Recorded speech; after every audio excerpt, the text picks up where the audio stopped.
DG Stéphane Balamwange Congo ya Lumumba Congo Bafachi Beton Tangwe koki yo Tangwango yango yo ekoki Tolanda kango Papa Stéphane Balamwange Oh yeah.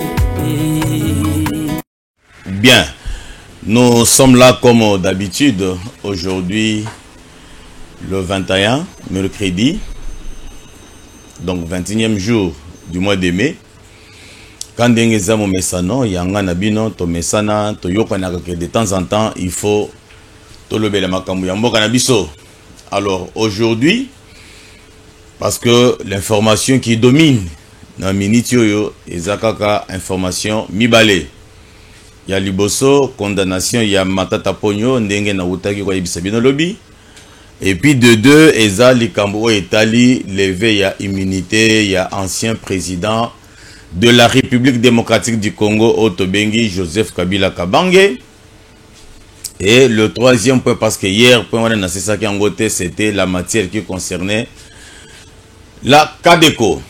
Alors, d'entrer en jeu, parce que le dossier ya matata et comme nango ba analyse ya mutu na mutu, ça n'andenge na ye, c'est pas encore une information frappante, mais pour la journée d'aujourd'hui, l'information la plus profante eza nini? Eza kobo ya kondima ya ndeko, kobenga ndeko c'est trop fort. Il y a sénateur à vie, Otobengi Kanambe Kazemberere Hippolyte alias Joseph Kabila Kabange. Babandaki kozele lobby na commission. Il y a défense et sécurité et consort, il y a Sénat. Mais malheureusement, il y a ko répondre te.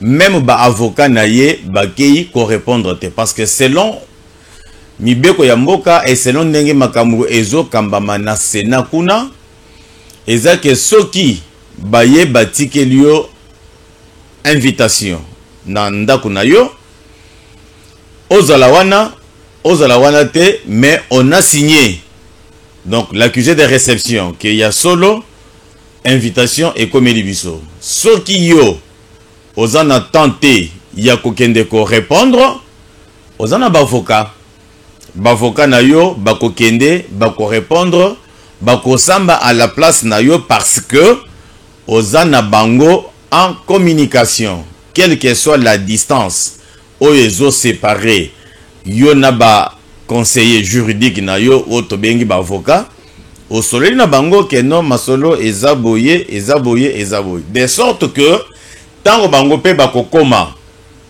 na Sénat liboso ya commission ya défense et sécurité ya Sénat oyo dirigé par mwana mboka Christophe Lutundula ezana mituna bakotuna likambu boye bolobi nini bakize mutu na bino likambu boye bakize client na bino likambu boye bino bolobi nini basali échange. Là c'est pour éclairer la religion, c'est-à-dire kopesa lumière na likambu oyo batu bazalaki kozela po batala soki makambu ya Hippolyte Kanambe Kazemberere ekoleka ndenge nini. Mais malheureusement mwana mboka atie mutu makasi. Donc l'ancien président Otobengi Hippolyte Kanambe Kazemberere aboyi kokende kondima na invitation, aboyi même kotinda ba avocat na ye po bakende ko répondre. Alors siko bokomi tuna ekoleka lisusu ndenge nini ye wana boyi kokende.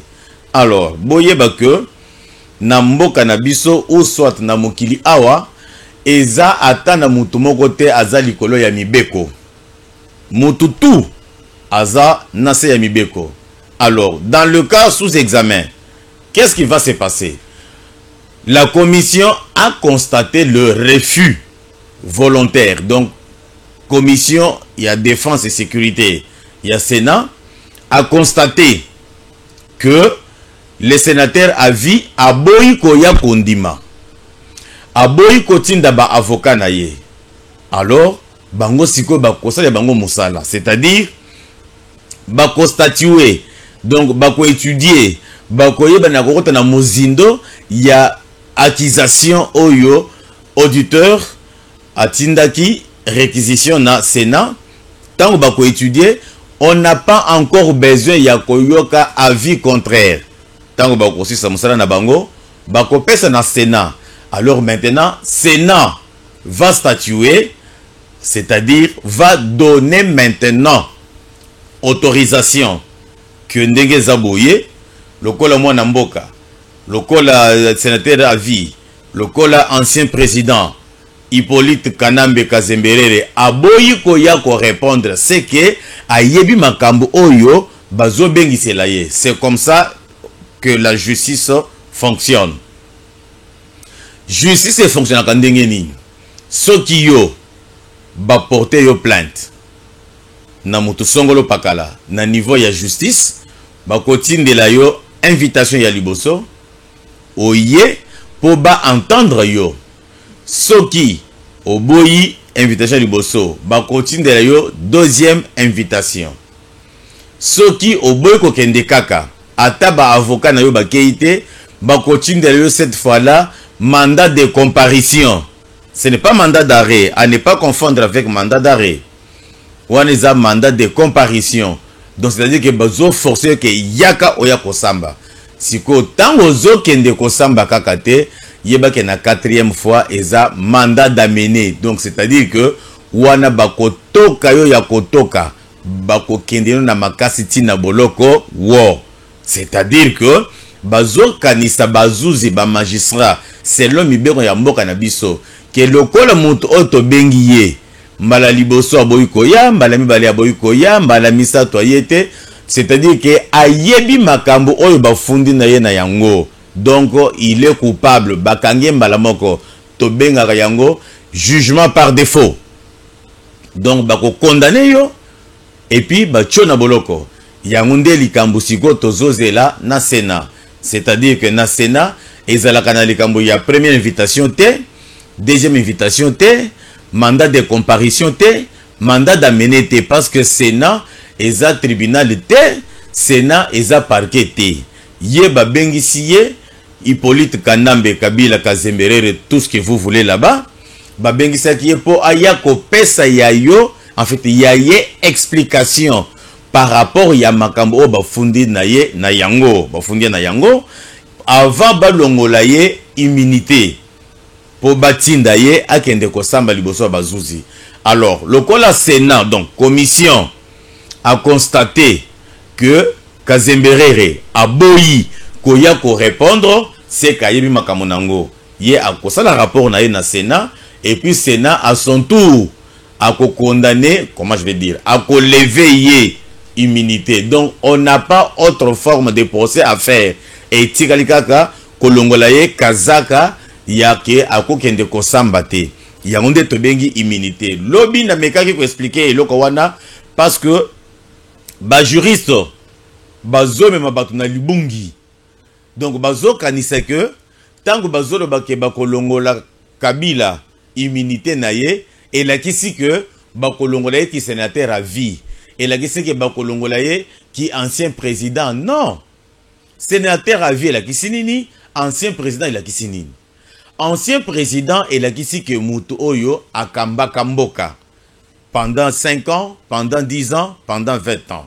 Le Kolaye a Salaka 18 ans, Bazouaka 18 ans, Yabolafa, pour na ba charlatan, pour na ba toi dialelo, bazo betele maboko pour baibi qui na simanaye, bazo yiba, bazo piller, bazo boma, Mutu a kosambi sabango azate, yangunde babandaka ko soutenir ye azalawana, a beta pendant 18 ans. Alors, tango règne na ye ici, atikali d'office ancien président, donc et continue na histoire na ye, que na année 2001, ti na 2018, Somoto Songolo Pakala, nde azalaki président ya mboka, eza bongo.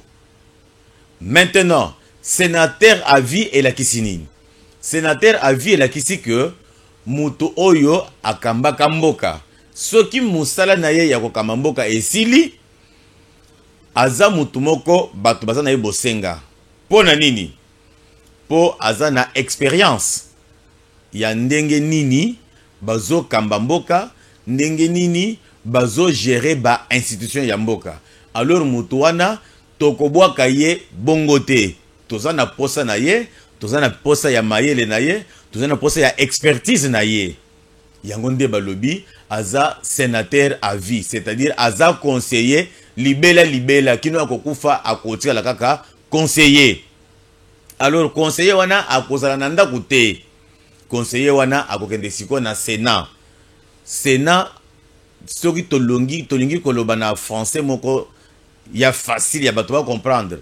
Eza chambre des sages, bato abwanya, bato mayele, o bauti na ba province nyonso, baye basangani, bazo traiter makambo ya mboka. C'est-à-dire que Joseph Kabila Kabange, Hippolyte Kanambe Kazemberere, mbala moko azape na kati ya chambre des sages wana. Soki likambo songolo pakale monani, bako tuna ye, papa, yo muto zalaki mokonzi ya mboka. O dirijaki mboka pendant 18 ans. Mais tala sikoyo, mboka izana problème boye. Mboka izana likama boye. Selon yo, selon ba expérience na yo, selon ba expertise na yo, tokoki kosala nini na likambo ya boye. Akopesa ya ye, point de vue, akopesa ya ye makanisi, batu bakokana ko débattre. Yangonde musala atikali nango. Yangonde bazobenga ye sénateur à vie. Puisque nenga zawana, ata mukolo moko te akokende kosala campagne que bo voter nga nazala sénateur. Non, ya ye ki sénateur eza ya libela kino akokufa azaka sénateur à vie. Maintenant, et loko etali immunité parce que batu bazo ça la confusion ya mingi makasi et soi-disant juriste batu loko ba obe minaku soi-disant professeur mais maye la tamukete mais mutu gaillard maye le muke bazo kosa batu tango bazolo bake bakolongola Hippolyte Kanambe immunité elingi koloba te que bakolongola ki sénateur à vie. Non, parce que ki sénateur à vie eza donc esangana na titre ya ancien président. Donc une fois que oza ancien président d'office oza sénateur à vie. Donc olongo président mbala moko comme sénateur à vie. Et là tu on nzoto bakolongo langote. Mais o babengi immunité eza nini? Eza que lokola ye azalaki mokonzi ya mboka azape sénateur à vie. Ce qui a sali likambo songolo pakala bakoki kokanga ye mbala moko te, bakoki kofunda ye akende kosamba mbala moko te, bazokende kosenga ndingisa na chambre na ye oto bengi Sénat. Bako yebisa ba sénateur ke non, ndenge za boye moko na bino oto tangi kombo Hippolyte Kanambe Kazemberere aza na mbeba boye oye asali. Alors tozo senga na bino bo pesa biso autorisation aya kosamba. Kondima oyo Sénat a kondima keno, ok, tondimi akende kosamba. Yangonde to bengi na lopoto kolongola immunité. Parce que ceux qui ba longoli eloko wana te, c'est-à-dire que ceux qui ba pesi autorisation te, moyen pe aya kosamba ezate. Ceux qui ba kangie na makasi, eza infraction, c'est-à-dire ba violer loi, ba violer ba article la constitution, ba violer ba article il y a Sénat, donc il y a ordre, règlement d'ordre intérieur, va violer l'article belé. Donc, moyen ba kangaye bongo ezate. Parce que mboka na biso, eza pays démocratique. Quand on dit pays démocratique, ezlakisi pays oyo, azo tambola, likolo ya mibeko. Et loko ata moko te ekoki kosalema, sans que batosa mibeko. Yangonde likambo bake kosenga wana, que Sénat, apesa bazuzi autorisation que papa tondimi bosambisa sénateur à vie. Même ndenge akozala wana liboso bazuzi azo samba azaka kana titre na ya ki ancien président puisque bakolongola ngo ndenge nini eza parcours ya vie na ye netinga boye. Je prends un exemple. À un moment j'ai fui un professeur. À un moment j'étais candidat député provincial. Maintenant, biloko wana eza parcours na ngai. Moyen muto longola ngai yango nazote ke non, il était professeur. Okolongola nga te parcours na ngai ezali, CV na ngai ezali.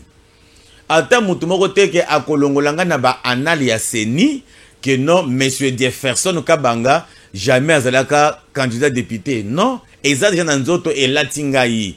Donc je suis un candidat malheureux. Même ceux qui n'ont pas li kamundengeni batuni, oh monsieur, est-ce que vous pouvez faire parcours na yo? Na koloba, nazalaki boye, nazalaki boye, nazalaki boye. C'est comme ça yépé. Kabila, Kanambe, Kazemberere.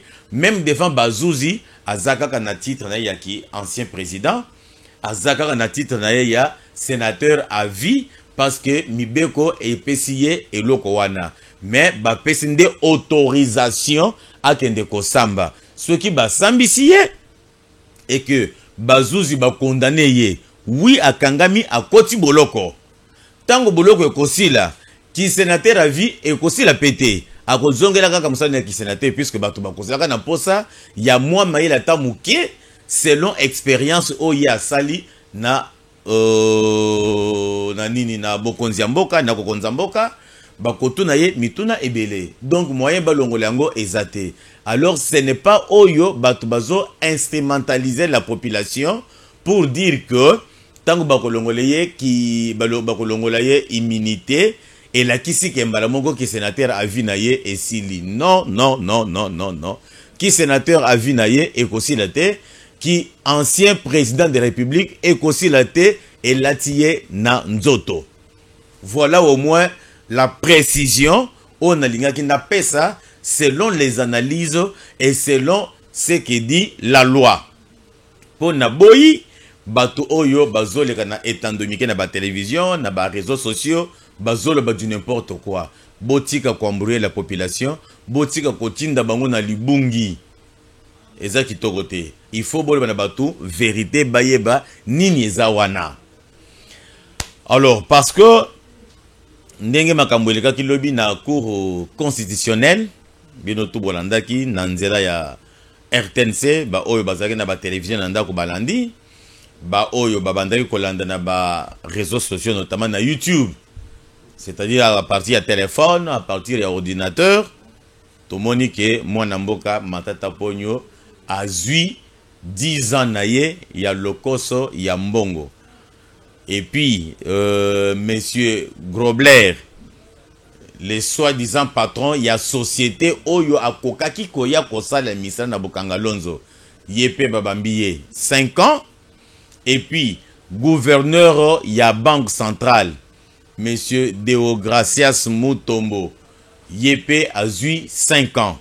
Sikoyo, na likole ya makambu wana, balobi que lokola Grobler, ye aza mwana mboka te aza étranger, sud-africain. Ceux qui mandat na ye esili, et bloko na ye esili, akozonga na mboka na bango pour toujours. Ata mokolo moko te akoki koya kocha lokolo na ye na Congo. Po soki aye akoya kaka na esprit ya kimuyibi ya koyiba. Bachelier cachet rouge na passeport na ye. Donc casier judiciaire na ye eza déjà foutu akoki jamais koya na RDCT. Nangambu ya mwana mboka Matata Ponyo Mapon, Augustin, balobi ke tata yo lokolo zaki premier ministre. Moutou a engagé gouvernement congolais au salut détournement intellectuel. Le lengue Kamere a salé qui détournement intellectuel dans bon il y a 100 jours. Pour banda ko tunaye monsieur Kamere oyebi boy. Oh non, moi je suis intellectuel. On ne peut pas m'attraper. Moi je suis intellectuel. Alors bango ya bango qui est intellectuel eza ya ko yiba mbongo ya mboka. Yango nde balobi que monsieur Matata Ponyo lokola yo ozalaki mokonzi munene na mboka na biso RDC, ba congolais ba pesaki confiance, mokonzi ya mboka ya kala pesaki confiance, ba congolais bazana nzala kende osala bango bilanga balia masango balia ndunda balia tomato, yo ozimbongo ochena libenga na yo. Okobeta 10 ans après boloko na yo, okoki jamais kokende ko voter, okoki jamais kokende kocha libaki po bato ba voter yo, okoki jamais kosala musala lisusu na ba entreprise ya l'État. Donc po na ye carrière politique na ye esili, makambo na ye esili, au moins que akoma homme d'affaires abanda kosala business na ye, mais acha mutu na bacha makanisi na mutu na ye que ndenge zabo ata soki boloko esili na kozongela makambo na ngai amikosi akozongela te wana ezaki maloba ya Zuzi ya Zuzi président ya cour constitutionnelle et na maye wana ba yeko bakisa lisusu ete ndenge ezaboye okosala boloko okobima mais il faut misolo ya batu ya leta ezonga na libenga ya leta misolo wana ekozonga ndenge nini bakobotola ye biloko biso oya sombaki na mbongo ya muyibi notamment université na ye o atongaki na Kindu eza université privée o batongi na ndenge ya bamindele donc mbongo ezaki ya kolona le biso masango ya zui akei abongoli yango ekomi université privée na ye tango batu bakoya kotanga même ya ofelete bakobanda kofuta mbongo comme ba étudiant na ba université nso ndenge bafutaka bakobanda pe kofuta pa na ye et tango bazofuta ezokota na poche na ye moko azokabola na mutu te yango nde Zuzi alobi tokobotola biloko na ye oyo ekozala na même valeur ya mbongo oye ayibi ceux qui même université wana valeur nango parce que bakotunda ba expert bakokita na terrain pour ba évaluer valeur ya université wana batali monene ya lopango batali bâtiment batongi batali ba ordinateur eza wana batali ba mbeto pona ba étudiant internet batali biloko nyonso bakopesa valeur exacte balobi que non université oyo valeur nango même ceux qui toli bato ya lingi kote kango à côté kango atana 10 millions de dollars un exemple que je donne alors valeur nango eza ya 10 millions selon biloko o a tche na kati mais mbongo ya yibi eza ebele ceux qui bazuka université wana esili te bakoloba que lokolo tozui université ekomi université ya l'état et longo ya yo privé ekomi ya l'état mais malgré que tozui université wana mbongo esili kaka te alibaki na Gombe otongi ndako mususu na boulevard du 30 juin na numéro 2048 bakepe ba étudier ba évaluer pe immeuble wana eza na valeur ya combien ceux qui ba évaluer valeur ba sangisa na mbongo ya université ceux qui ekokite bazui batuni ye lisusu eloko mususu eza wapi kino mbongo nyonso ya leta ekokoka ekozala kaka bongo te pona ye moko ekozala pe ndenge moko na ndeko Deogracias Mutombo ye pe tango yibi mbongo mususu ameli masanga asali ba ambiance ake na Lubumbashi atongi asali boye bakolandela biloko nyonso wana po mbongo ya leta ezonga ekokende bongo te puisque bakongole bele bakoma système que soki na yibi bakangi ngai na ndimi na kochi na boloko na kovanda kuna na kieko pema tango boloko na ngai ekosila na bimi na kobanda kosala ba affaire na mbongo nango na yibaki luvunu na bao bazomi kosa ekozala bongo te osali boloko eza punition ya kimuyibi osalaki et après ozimbongo wana ozongisi. Là, c'est ce qui concernait le dossier Matata Pogno. Et ndenge, quand je vous parle ici, on avait déjà envoyé depuis hier soir élément à la police nationale congolaise pour bato kaye akende na boloko. Place déjà basi babongisela ye akende kolala yenandeko Deogracias Mutombo na sud-africain. Donc, lobi wana akenda kite les lots nde mwana mboka akei. Donc quand nous parlons ici aza déjà na centre pénitentiaire Otobengi prison centrale de Makala aza déjà wana na cellule na ye. Alors tokosenga na yo mwana mboka Matata Pogno makambo oyo ekomeli yo il faut eteya yo pour que bato o bakozala nzinga na yo soki muto alingi koyiba opekisa ye. Ceux qui m'ont donné que ça les gambusons pakala au pekisaye que tala sort on a subir et ça parce que na kende koyiba wana conseil de bosso nazo pesa Matata Pogno conseil ya mibale nazo pesa yo monsieur l'ex premier ministre omoni po na yebi olimbi sangai na yebi ndenge nini bino ba politicien bomona kamakabo Bon, moi, makambu toujours à l'envers. Donc, ce qui est normal, bino bokomi siango anormal. Ce qui est anormal, bino bokomi siango normal. Mais kobosa na libomate. Kokosa na libomate ndeko matata ponyo mapon Augustin. Komegate que au instrumentaliser bateau. Ndenge tomonaka na dossier ya Vital Kamerhe ya 100 jours.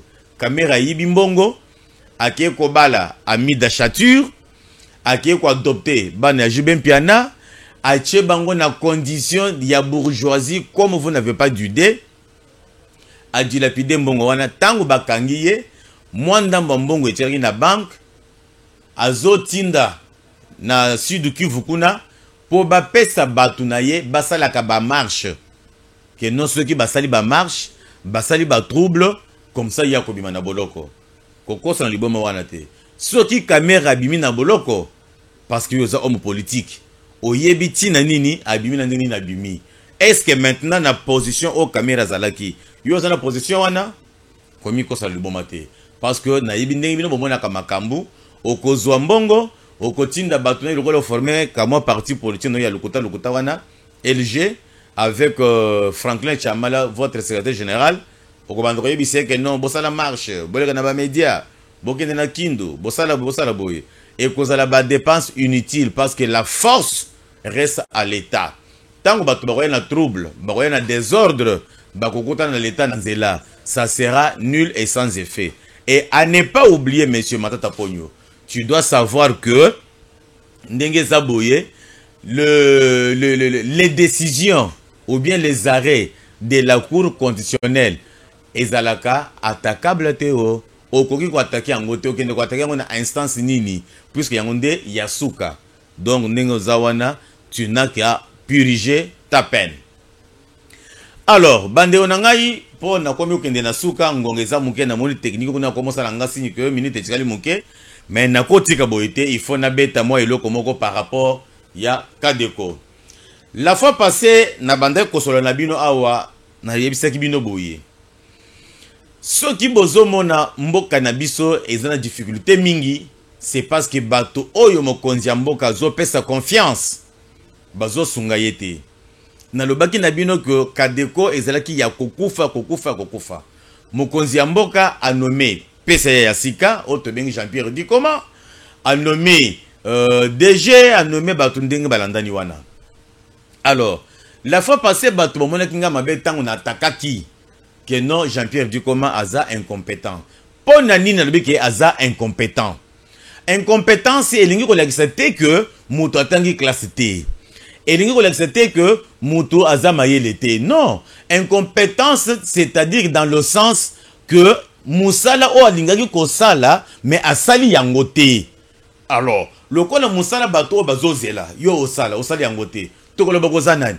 Oza incompétent. Ozoko na place wana te. Siko musala oyo président apesaki yo en tant que PCA ya Kadeko.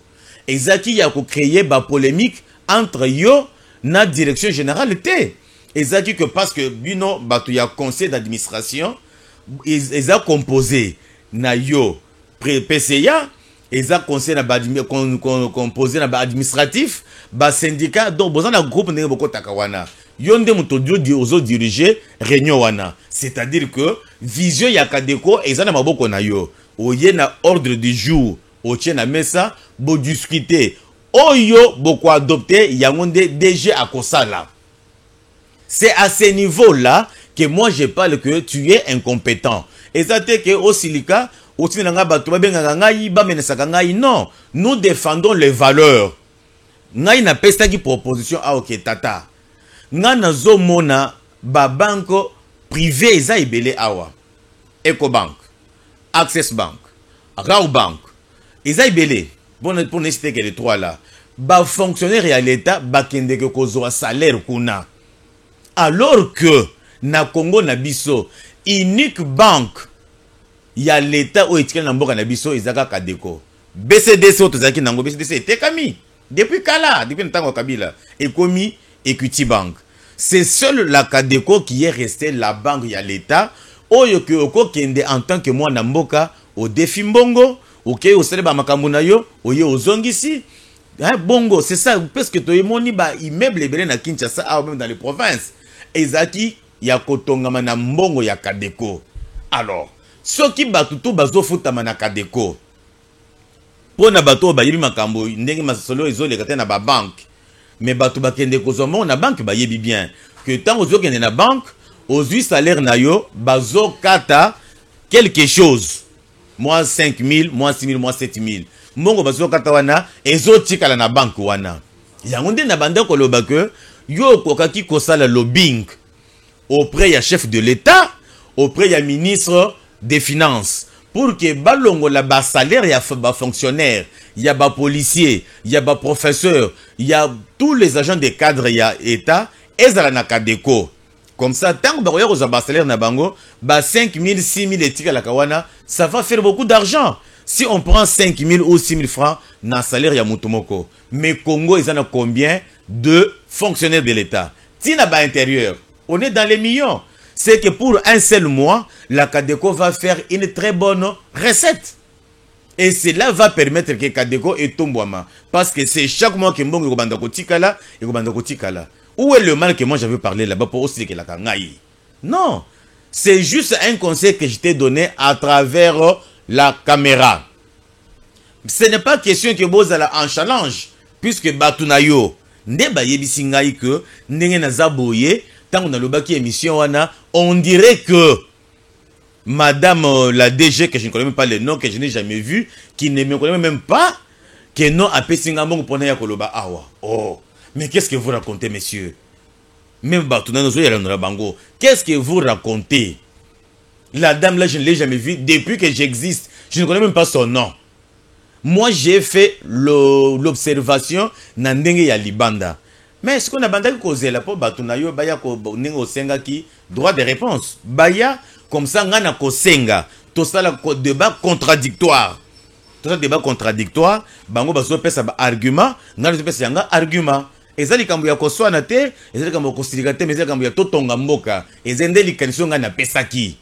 D'ailleurs, je viens d'apprendre que Boza na difficulté très sérieuse entre yo PCA na Madame DG. Mais comment bino Boza ba dirigeant, beaucoup c'est en conflit comment? C'est que moko na bino azana problème ya ko yiba ya osala détournement, musu azo bloqué, ya ndezo pesa pasi. Alors on est na zoya nandako ya papa président de la République. Son Excellence, Monsieur Félix Antoine Tshisekedi Tshilombo, je te demande que Omeka Kotinda, même ceux qui battent IGF, Bakitawana, Bakokona Koyeba, Makamli nous oleka kuna, puisque ba caméra nanga caché au Izalaka Pay, na Kadeko wana, Balobi nanga été, et il y a à manger et à boire, na Kadeko wana. Et zana mutumoko azwaki, suspension, na Matadi, ce qui déjà y a Kadeko à Matadi, azwaki suspension, suspendu par Madame la DG. Mais, conseil d'administration, via son président, ils ont pesé de tout leur poids pour que ces messieurs-là aient la réhabilité. Il faut se poser la question. Ponanini Madame la DG a suspendu Moutouana et Ponanini Batouya conseil d'administration, basali par tous les moyens, baké comme on est un ministre de portefeuille pour instruire Madame la DG de sorte que à réhabiliter Moutouana. C'est un dossier à suivre. Je reviendrai pour ça. Ciao. Salam alaikum. Stéphane Balamwange Congo ya Lumumba Congo la fachi beton tangwe koki yo yo yo tangwango yango yo ekoki tolanda kango Papa Stéphane Balamwange oh yeah yeah